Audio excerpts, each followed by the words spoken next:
Hello guys! Welcome po sa aking munting channel at isang mapagpalang araw po sa lahat ng mga nanonood dyan. Welcome to Mama Dang Vlogs. So sa araw na ito ay gagawa po ako ng kulungan ng baboy ng aming kapitbahay.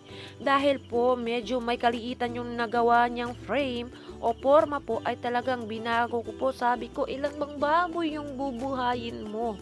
Ang sabi niya ay 2 po. So sabi ko ay naku, pati hindi pwede yan kasi masyadong maliit. So medyo i-adjust natin konti para lumaki-laki.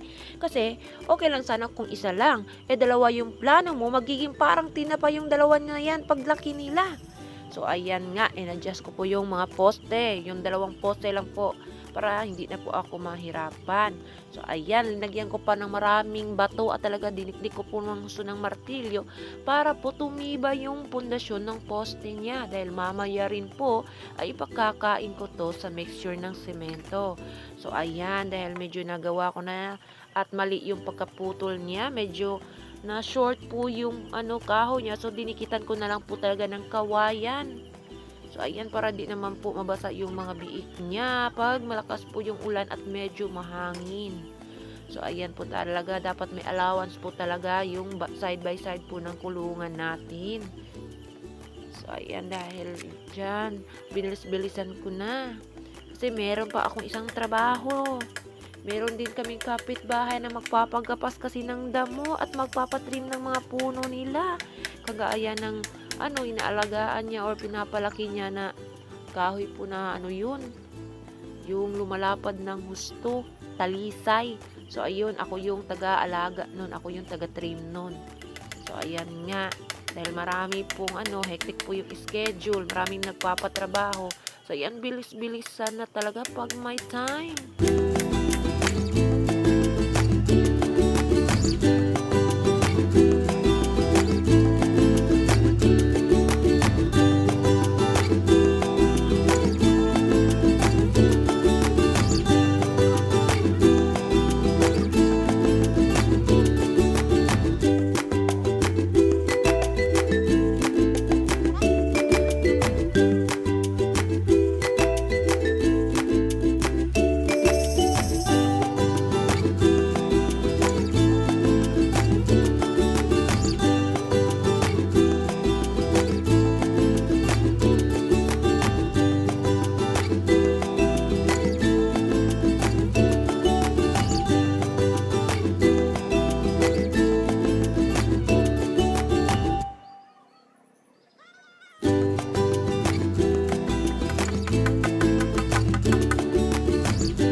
Baka nagtataka po kayo guys kung bakit maraming bote dyan.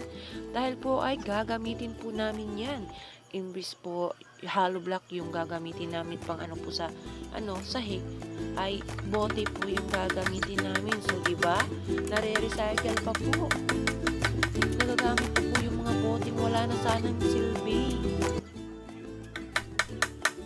Dahil po sa maraming lamok ay nagpausok po talaga kami. Kundi lamok, langaw. So ayan. Pinoform ko na po yung lagayan po ng yero. Kasi yero po yung gagamitin namin na pang bubong po nito eh.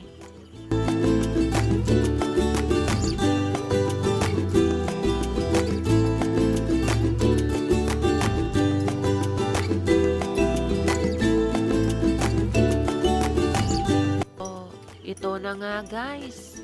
Pag may mga trabaho talaga ako ay talagang sumusunod yung mga anak ko. Kagaya ngayon na malapit na mag alas 2 o papunta ng alas 3 ng hapon ay syempre nanghihingi yan ng pera pambili ng snacks. So ayan nga, dahil medyo busy pa ako, hindi pa yan masyado nangungulit. Kundi iyang eldest ko, yung bunso kong anak. Ay syempre, di ba? Kaya nga tayo nagtatrabaho, nagbabalat ng buto para maibigay ang gusto ng anak natin. Basta hindi lang pang bisyo, ay syempre nagbibigay po ako, lalo na pag sa pagkain. Ay, masaya naman po kasi ako kapag nakikita ko yung mga anak ko na matataba o nasa saktong pong kalusugan. So ayan nga, syempre, mamaya pagdating ng taktang oras, bibigyan ko yan ng pang snacks nila. Tamang-tama rin yung si Padi ko, itong BFF ko ay may mga tindang pang snacks. So dahil medyo na short yung height ko po, ay nanghingi po ako ng rescue ng hagdanan. Sabi ko kay Padi ko, iPads, meron ka bang hagdanan dyan? Short yung height ko. Sabi naman niya meron. So ayan na nga, na ako sa may hagdanan para masimulan ko na ang paglalagay ng mga yero. At para susunod ay ang sahig na naman. Tapos yung dingding. At talagang binibilisan ko na po ito dahil meron pa po ako isang trabaho na tatapusin. Nagpapagapas po kasi rin ng damo yung kapitbahay namin at nagpapatrim ng mga punong kahoy nila. At pati na rin ang mga tanim nilang mga bulaklak, lalo na yung mga bamboo. Sayang rin naman, di ba, kapag hindi ko tinanggap. Sayang yung bayad nila. Dagdag na rin yun sa pang-araw-araw naming gastusin. Laking tulong na rin yun sa kagaya kung mahirap lang.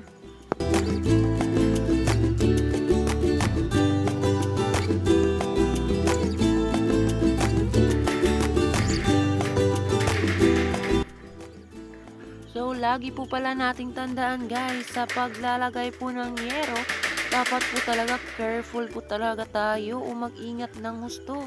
Dahil yung yero po ay napakatalim po niyan. Kaya nga, ang ginagawa ko po ay rinoroll ko po siya or tinitiklip po. Pinafold ko po siya para di po tumama sa braso ko at baka masugatan po ako.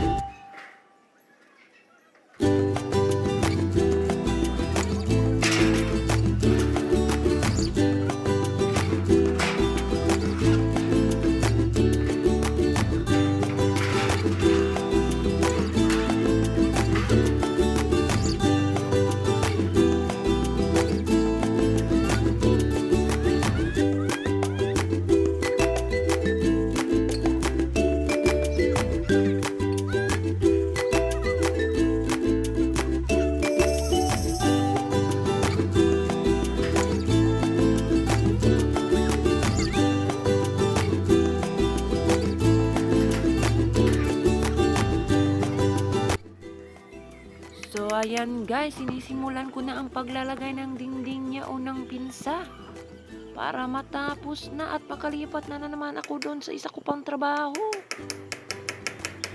So ayan, baka nagtataka po kayo, bakit kawayan po yung gamit namin dito sa probinsya? Ay ganito po talaga dito, dahil ito po ay nakakatipid. Imbis na hollow block yung bilhin mo na napakamahal, ay gumamit ka lang po nito. Matibay rin po ito dahil ito po ay napakakapal po. Kahit maliit po ang kawayan na ito po talaga ay makapal at matibay. So maganda po talaga siyang gawin pong pinsa ng baboy.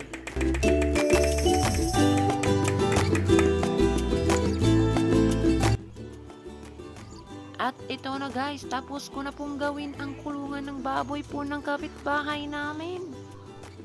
So ayan po, kompleto na po siya. May kainan, may sahig na, yan. At saka may dingding na.